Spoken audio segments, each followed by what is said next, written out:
বাবু খাইছো? হ্যাঁ বাবু খাইছি, তুমি খাইছো? না, এই যে আমার বাবুটা খাইছে, এখন আমি খাবো। কি বলো বাবু, তুমি এখনো খাওনি? কেন খাবো? আমার বাবুটা ওই পারে খাইছে কিনা আগে দেখতে হবে না? যেহেতু তুমি এখন খাইছো, তাই আমি এখন খেয়ে ফেলবো। আচ্ছা বাবু, তুমি কি তোমার ক্যাডবেরি চকলেটটা খাইছো? হ্যাঁ বাবু খাইছি। বাহ, এই তো আমার বাবুটা সব সময় ক্যাডবেরি পছন্দ করে। তাই আমি সিদ্ধান্ত নিয়েছি, যখন তোমাকে আমি বিয়ে করব, আমাদের বাড়িতে নিয়ে আসবো, আমি তোমাকে বক্সে বক্সে ক্যাডবেরি কিনে দিব। সকালে নাস্তা করে ক্যাডবেরি খাবা, তারপরে দুপুরে লাঞ্চ করে ক্যাডবেরি খাবা, রাতে ডিনার করে ক্যাডবেরি খাবা। তোমাকে আমি ক্যাডবেরির বিছানা বানিয়ে দিব, বুঝতে পেরেছো? হ্যাঁ। নাবিরা, এই রাখো রাখো, মা এসে পড়েছে।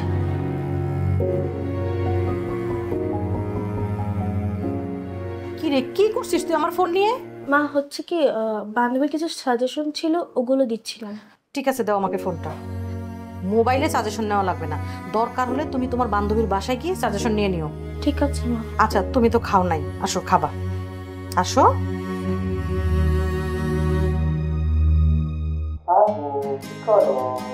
কিছু না বাবু, বসে আছি। মনে করি তোমার সাথে কবে ধরে কথা বলছি, তুমি তো একবার আমার সাথে দেখা করলে না। দেখা করব, খুব শীঘ্রই দেখা করব। কবে করবে? এই যে তোমাকে আমি যখন বিয়ে করব তখন। সত্যি বাবু, তুমি আমাকে বিয়ে করবে? তোমাকে ছাড়া কিন্তু আমি কাউকে বিয়ে করব না। ঠিক আছে, কাউকে বিয়ে করতে হবে না। আচ্ছা শোনো, তোমার সাথে তো আমি অনেকদিন প্রেম করছি, তাই না? হ্যাঁ। আমাকে তুমি বিশ্বাস করো, তাই না? হ্যাঁ, খুব বিশ্বাস করি। তাহলে আমি তোমাকে যা বলবো তাই কিন্তু করতে হবে। হ্যাঁ বাবু, তুমি যা বলবে আমি তাই করব। তাহলে তোমাকে কালকে আমি একটা বুদ্ধি দিব, সেই বুদ্ধি অনুযায়ী চললে আমাদের খুব ভালো হবে এবং আমাদের বিয়ে হয়ে যাবে। রাখি। ওকে, বাই। এই, তুই কার সাথে কথা বলতেছিস? কার সাথে কথা বলছিলাম না, গেম খেলছিলাম। এই নাও তোমার ফোন।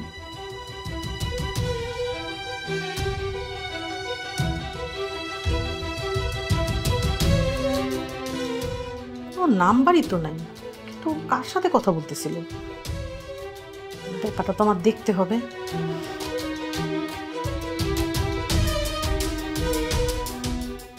বাবু, আমি কিন্তু আর সহ্য করতে পারছি না। আমি কিন্তু তোমাকে বিয়ে করতে চাই। হ্যাঁ বাবু, আমিও তো চাই তুমি আমাকে বিয়ে করে নিয়ে যাও। কবে যে তোমাকে দেখবো। দেখবে বাবু, দেখবে। আমি তো সারপ্রাইজের মতো তোমার কাছে আসবো। শোনো না, একটা প্ল্যানিং আছে। কি প্ল্যানিং? আসলে আমি তো একটা ব্যাংকে চাকরি করি, ব্যাংকের বেতন তো দেয় মাসের শেষে, কিন্তু আমি তোমাকে তো বিয়ে করতে চাই এখন। বলছি কি, তোমার বাসায় টাকা আছে না? হ্যাঁ, আমাদের বাসায় অনেকগুলো টাকা আছে। গতকালই আব্বু আম্মুকে অনেকগুলো টাকা দিয়েছে। টাকাগুলো কোথায় আছে বলো তো? টাকাগুলো তো আলমারিতে। আচ্ছা, তুমি কি আলমারির লকটা খুলতে জানো? হ্যাঁ, আমি তো খুলতে পারি। কিন্তু তুমি এগুলো কেন আমাকে জিজ্ঞেস করছো? আসলে ওই টাকাগুলো নিয়ে আসবে, ঠিক আছে? ওই টাকাগুলো আলমারি থেকে বের করে তুমি তোমার ব্যাগে ভরে নিয়ে আসবে। তারপরে তারপরে আমরা বিয়ে করে ফেলবো। বিয়ে করতে আবার এতগুলো টাকা লাগবে কেন? লাগবে লাগবে। আরে, বিয়ে করতে হলে অনেক টাকা লাগবে। এই যেমন ধরো, তোমাকে একটা লাল টুকটুকে শাড়ি কিনে দিব, তারপরে তোমাকে আমি হীরার গয়না কিনে দিব, তোমাকে আমি পার্লারে নিয়ে গিয়ে সাজাবো, তারপরে একদম লাল টুকটুকে একটা বউ হয়ে যাবে। বিয়ে করে আমরা করে বিমানে করে চলে যাবো সেন্ট মার্টিন। তারপরে আমরা সেখানে অনেক এনজয় করব। ও মা, এত মজা হবে? হ্যাঁ, বিয়ে করে তো অনেক মজা। বাবার টাকাই কেন, তোমার টাকায় আমি বিয়ে করতে পারি না? আহা, তোমাকে তো বললাম আমি বেতন পাবো মাস শেষ হলে। এক কাজ করো, তোমার বাবার কাছ থেকে টাকাগুলো নিয়ে আসো, মাস শেষ হলে আমরা বাবার কাছে টাকাগুলো ফেরত দিয়ে দেবো। তাই? অবশ্যই, তাহলে আমাদের বিয়েটা হচ্ছে। শোনো না, তুমি তোমার স্কুলের ব্যাগে টাকাগুলো ভরবে, তারপরে তোমার কিছু কাপড় ভরবে, তোমার মায়ের যদি গহনা টহনা থাকে সেগুলো ভরবে, তারপরে চলে আসবে। ওই তোমাদের বাসার পাশে একটা পার্ক আছে, চিনো? হ্যাঁ চিনি তো। সেই পার্কে আগামীকালকে 2টো বাজে আমি থাকবো, তুমি চুপচাপ চলে আসবে। বেবি, আমি আর অপেক্ষা করতে পারছি না। প্রথমবারের মতো আমি তোমাকে দেখবো। হ্যাঁ বেবি, আমি তো তোমার জন্য একটা সারপ্রাইজ হয়ে আসবো, আমাকে দেখে তুমি মুগ্ধ হয়ে যাবে। আমি দেখছি একদম বলিউড সুপারস্টার টাইগার শ্রফের মতো, সিক্স প্যাক আছে আমার। ইয়ে! আচ্ছা ঠিক আছে, তাহলে যেভাবে যেভাবে বললাম ওভাবে ওভাবে করো। ঠিক আছে বাবু, রাখছি। ওকে। ইয়েস, তাহলে অবশেষে আমাদের বিয়েটা হচ্ছে। বিয়ে? কার বিয়ের কথা বলছে? টাকা পয়সার কথা বলছে?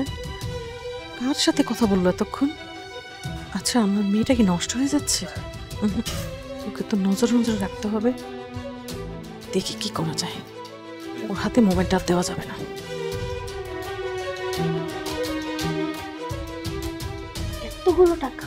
এতগুলো টাকা দিয়ে আমাদের বিয়ে হবে? এই, তুই টাকাগুলো কোথায় পেলি? হ্যাঁ, এতগুলো টাকা তুই আলমারি থেকে বের করছিস কেন? বল, কথা বল, কথা বল। কত বড় সাহস, তুই এতগুলো টাকা আলমারি থেকে বের করে কোথায় যাচ্ছিস? হ্যাঁ, কোথায় যাচ্ছিস? তোর বাবার কষ্ট করা এই ইনকামের টাকাগুলো তোর একবারও ভয় লাগলো না? হ্যাঁ, তুই এইটুকু একটা মেয়ে।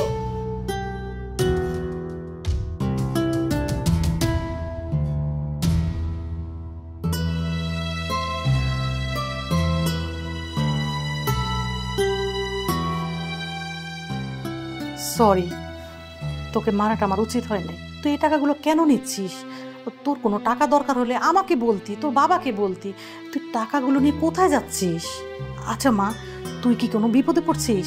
আমাকে বল। মা, আমি কোথাও যাচ্ছিলাম না মা। এই যে দেখ, তুই আমার সাথে মিথ্যে বলছিস। আমি তো তোর মা, মা হলো বন্ধু।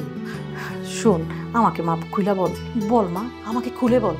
তোর টাকা দরকার হলে আমি তোকে টাকা দিব, কেনাকাটা করে দরকার সব আমি করে দিব। কোথাও ঘুরতে যাবি বল আমাকে, আমি তো সব কাজে হেল্প করব। আমাকে বল মা। তুই আমাকে হেল্প করবে? হ্যাঁ মা, সত্যি আমি তোমাকে হেল্প করব। আমাকে বলো মা। আমি না একজনকে খুব ভালোবাসি, সে আমাকে বলেছে সে আমাকে বিয়ে করবে। আর তোর বয়স কত, তুই এখনই বিয়ে করার কথা বলছিস? সে বলেছে আমাকে সবগুলো টাকা নিয়ে যেতে, নিয়ে গিয়ে বিয়ে করে আমাকে কক্সবাজার ঘুরতে নিয়ে যাবে। তোমরা তো আমাকে কোথাও নাও না, সিলেট নাও না, কক্সবাজার নাও না, কোনো জায়গায় নিয়ে যাও না, বাবাও নিয়ে যায় না। তাহলে আমি কি করব? তাই বলি তুই কক্সবাজার ঘুরতে যাওয়ার জন্য অপরিচিত মানুষকে বিয়ে করে ফেলবি? কি বলছিস মা এসব তুই? আর এই ছেলেটাকে তুই কখনো দেখেছিস? চিনিস তাকে? তার সাথে কখনো আমার দেখা হয়নি, কিন্তু আমার ফোনে কথা হয়। মারে, ও তো তোকে ট্যাপে ফেলেছে।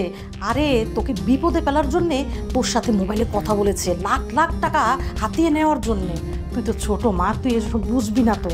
কিছু ছেলেরা আছে খুব খারাপ, যারা ছোট ছোট মেয়েদের, কম বয়সী মেয়েদের ফোনে কথা বলে তাদের কাছ থেকে লাখ লাখ টাকা হাতিয়ে নেয়, বাড়িঘর সব কিছু নিয়ে যায়, বিপদে ফেলে। শোন মা, তোকে এমন কোনো বিপদে ফেলবে যেটা আমি তোকে মুখে বুঝিয়ে বলতে পারবো না।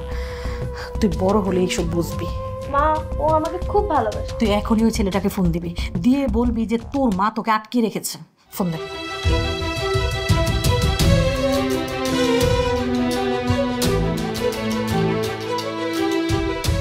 হ্যালো বাবু। বাবু, মা তো দেখে ফেলেছে, আমাকে এখন খুব মেরেছে। এখন তুমি আমাকে সে নিয়ে যাও।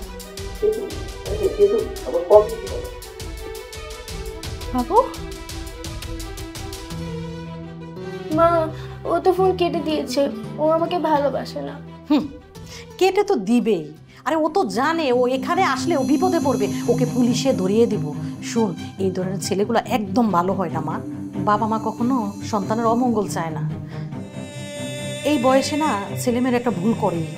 বাবা মায়ের উচিত সন্তানদের না মেরে তাদের বুঝিয়ে সঠিক পথে আনা। শোন মা, সরি, আমি তোকে মেরেছি, আমাকে মাফ করে দিস। মা, তোমাদের কথা বাইরে এখন থেকে আমি কোনো কাজ করবো না।